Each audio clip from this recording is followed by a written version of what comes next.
それはですね、まあ極端に言うと一般消費者の感覚はそうなんだろうな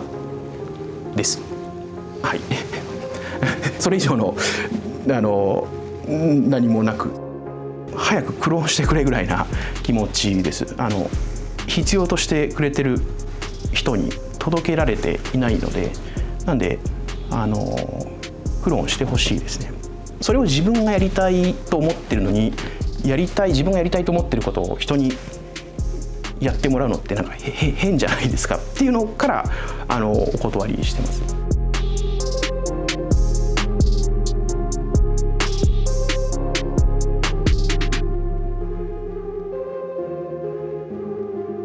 2026年2月、ファブシーンはあるインタビュー記事を公開した。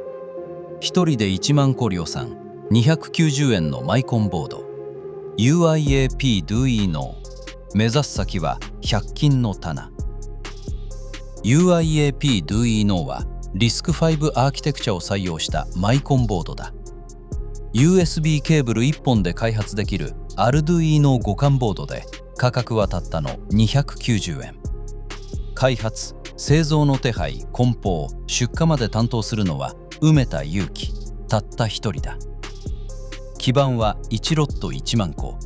全数検査は自宅の机の上で行う。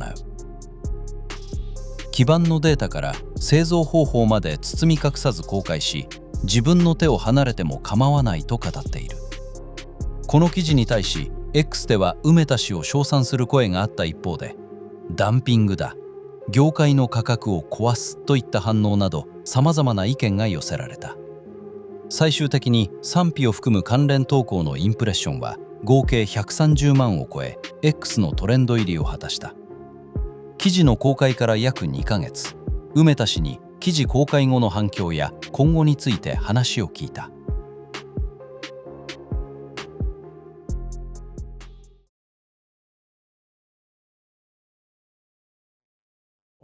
ローエンドデバイスの一つの選択肢と私は思っています。ほんのちょっとなんか信号の授受をしたいとか、光り物でも音物でもいいんですけど、ちょこっと何か光らせたい、ちょこっとなんか音鳴らしたいっていう時にとりあえず一番安いのでトライしてみようみたいな、そういったことができるというふうにボードを作ってます。本当に今言った通り、ちょこっとなんか信号を授受したいっていう方もいらっしゃれば、一方でローエンドデバイスでできるだけリッチなアプリケーションを作ってみるっていうことをトライされる方もいて、音の FFT を実装してすごい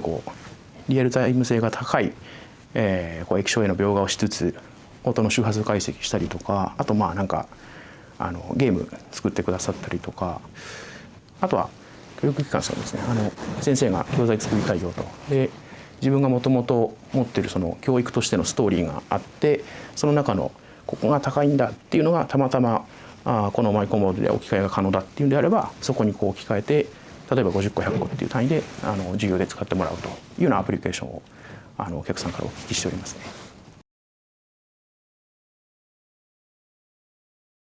いや、されました。というか反対意見しかなかったです。コミュニティメンバーの、ごくごく一部の初期の設立メンバーには説明してるんですけど、ちょっと安売りすぎないかとか、これぐらいの価格が妥当だよねっていうのに対して、その妥当だよねに対して常識の感覚っていうのはもっと高いところに価値があると皆さんお考えなので、もっと言うと、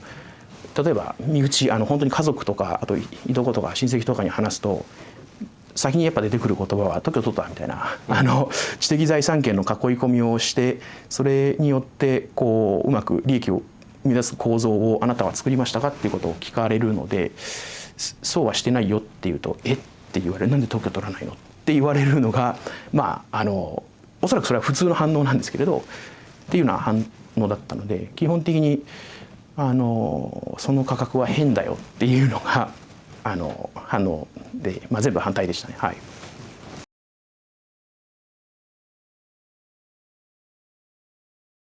今回これはオープンソースで出しましたっていうのは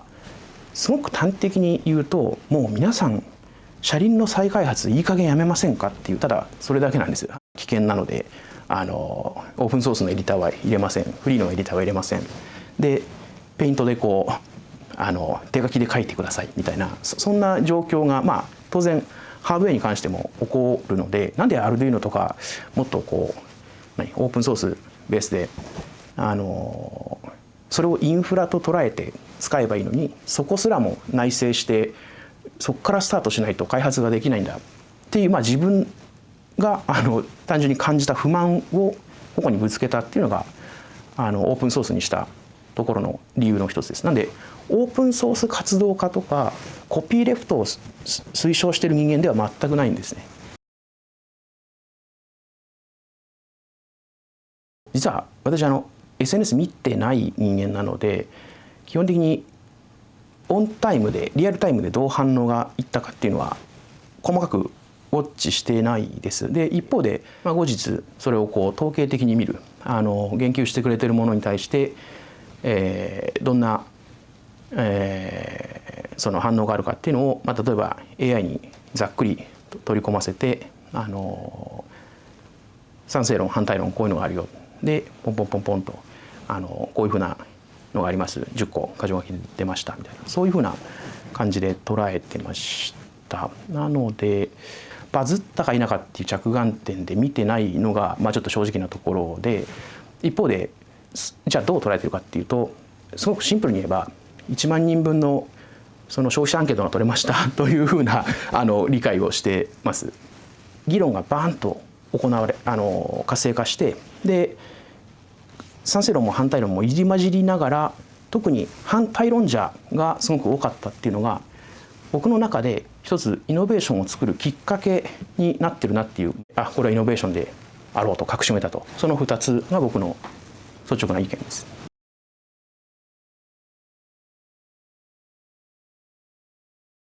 ちょっと昔起こった出来事で例えますけれど、蒸気機関が発明された時、蒸気機関によって蒸気機関車ができるようになりましたと。そしたら馬車組合、世界中の馬車組合は蒸気機関なんか反対って当然やるんですね。でじゃあ20年後どうなってるかっていうと、馬車組合はほとんどなくなってますと、馬車の事業も倒産してますと。じゃあその人たちはどうなったかっていうと、満面の笑みで俺たちこれで都会に出稼ぎ行けるわって言って蒸気機関に乗ってるわけですね。それが20年後の蒸気機関でみんながこう街に出稼ぎに行くというような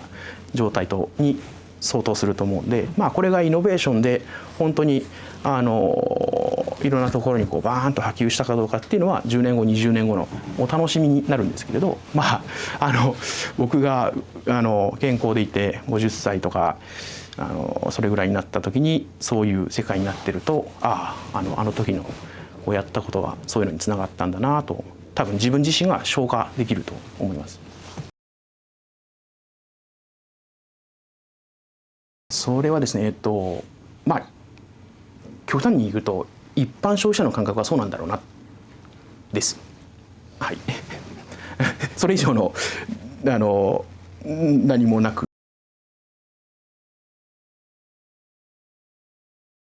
100億円超えるような資本力のある会社が原価割れして1000円のものを100円で売って、で競合他社を全部潰した後に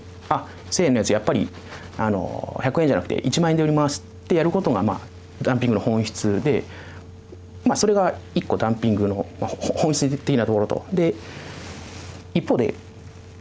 シンプルにそれをダンピングだっていう批判に対して僕が違うよっていうのは原価を全部開示することなんですね。シンプルに言ってしまえば1ボードざっくり80円か90円ぐらいです。私が仕入れるために必要な原価で、人件費っていう側面でいうと出荷、検査梱包出荷っていうのがざっくり110から120ボードを1時間でさばけますんで、簡単に言ってしまえば、人件費1300円のバイトさんがいらっしゃるとして、その方が出荷までやっていただいてざっくり100円100円から100円を切るぐらいというような売上原価です。粗利で言うと200円ぐらいの粗利ですね。はい、当然それを販売店さんとかロジスティクスになってる機能のところに分配するもんですから、ざっくり半分って捉えても私が製造が得る利益は100円ぐらいというふうに言えると思います。今月3月の、製造の利益が今の売れ行きだと90万円ぐらいですね。はい、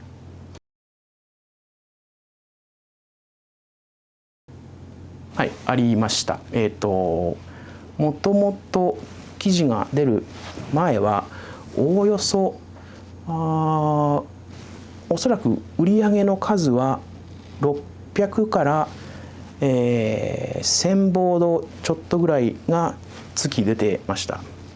それが一方記事が出てからの1ヶ月は7000ボードから1万ボードぐらいの出荷になりそうなので、一言で言ってしまうと10倍です。はい、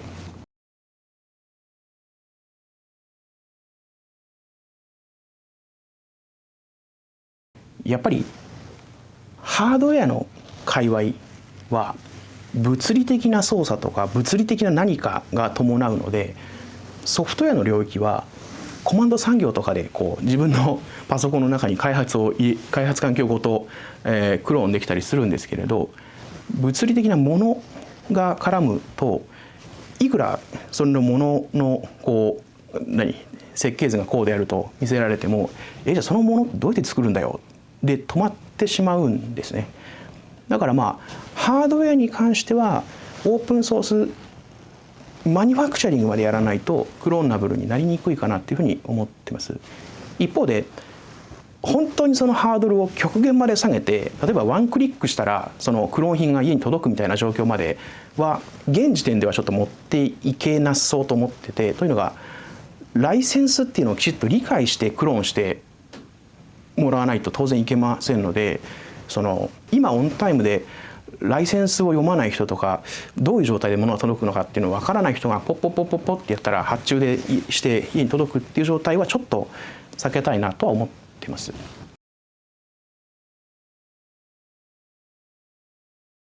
量産工程設計ができないっていうのも自分のコンプレックスの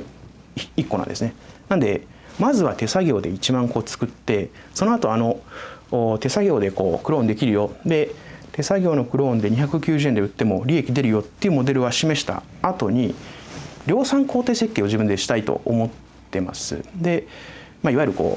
LINE でジャーッと流れてババババババババンとやるようなそういうイメージのものですけれど、それを自分がやりたいと思ってるのに自分がやりたいと思ってることを人にやってもらうのってなんか変じゃないですかっていうのからお断りしてます。当然プロジェクトのこのデバイスに関して言えばそれによってコストダウンできるんでお客さんに安く提供できるっていう点もありますし、同じ価格だったとしても製造する人とかロジスティクスが利益を得るってことがあるんで、それをやっていく必要があると思います。今のところそのシナリオは当然あってそれを潰しているんですけれど、基本的にはやっぱり製造責任をなすりつけられるっていうことだけですね。ライセンスを守ってないコピー品が UIP が作ったんでしょ、梅田が作ったんでしょっていうことで私に製造責任をなすりつけられるっていう意味での、損をするシナリオはあります。一方で、自分が作ったものが売れなくなっていくっていう意味での損するシナリオはないです。というのが、このボード僕はインフラにしたいって思ってるんですね。紙とペンと思ってもらうと腑に落ちるんですけれど、例えば発展途上国とか子供とかお年寄りとか老若男女万人大体ペンは入手できるんです。ペンを入手できる人口って80億人いるんですね。僕が1日1000個1日作りますっていうのを365日やったとしても80億人にこのボード1個ずつ配るのに2万年かかるんですね。つまり2万人の人が1年毎日1000ボード作ってくれたらやっとペン相当のインフラになるのです。なんでもっと言うと早くクローンしてくれぐらいな気持ちです。必要としてくれてる人に届けられていないので、なんでクローンしてほしいですね。一方で UIAP の名前を使ってあなたの名前をライセンスさせてくれっていう形での製造形態を取ることはしないですんで、自分が手の届かない範囲のことはやらないようにと思ってます。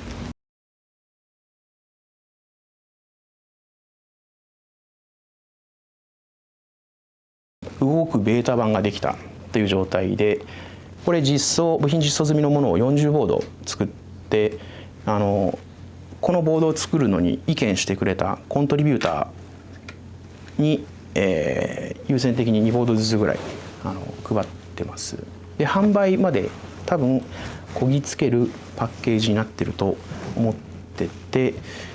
問題なければこのボードの形状のままリリース候補バージョンっていうふうにそのまま名前が変わって、いわゆる RC エディションっていうのになるんですけど、そこから、少量生産、例えば先行で1000ボード作ってっていうので、そこから市場の反応とかが良かったらいわゆるマスプロダクションになって1万ボードとか作ろうって思ってます。そういうステータスですね。はい、そうですね。5月ぐらいに出るって言っても段階的に出していくんで、5月ぐらいに量産品として出てるか、5月時点で RC 版が出てるか、その購入できる状態であるかみたいな、そんなタイムラインですね。半年とか1年後に出しますとかそういう感じではないですね。はい、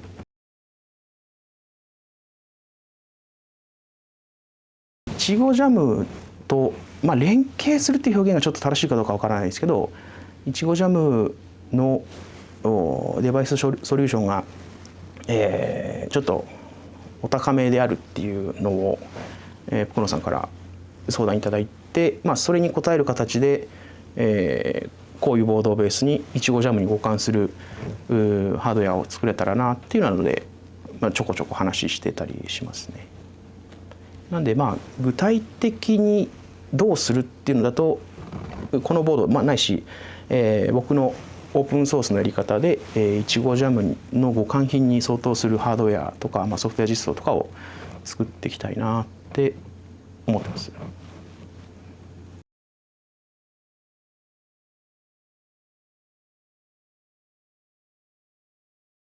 そうですね、基本的に変化はないです。でもっと言うと、誰が作ったんだろうね、分かんないねっていうのをもっと強く色を出したいです。なんであの人が作ったから大丈夫とか、こういう組織が作ったからこれは安全だっていう考え方を、基本的にはそういうなんていうの、いわゆるブランドで物を買うみたいなのは僕はやめてもらって、オープンソースのいいところっていうのは、その回路の中とかソフトウェアの中がどう動いてるかっていうのを全部自分で検証することができます。なんで人から作ったから大丈夫、このブランドから出たから大丈夫っていうののベースじゃなくて、自分で中身の正しさを検証するっていうところをもう少し消費者の方には購入者の方には注力していただきたいなっていうふうに思ってます。なんでこの気持ちは変わってないんですけれど、誰が作ったか分かんないね、じゃあ自分で検証してみようかって思ってもらえるようななんていうの状況になっていくのが、僕の中での最高の褒め言葉になるかなっていうふうに変わりました。このインタビューは記事公開から1ヶ月後に実施した。130万を超えるインプレッションを記録したものの、梅田氏の机の上は何も変わっていない。290円のマイコンボードがインフラになる日は来るのか。それを決めるのは梅田氏ではなく、これを手にした誰かだ。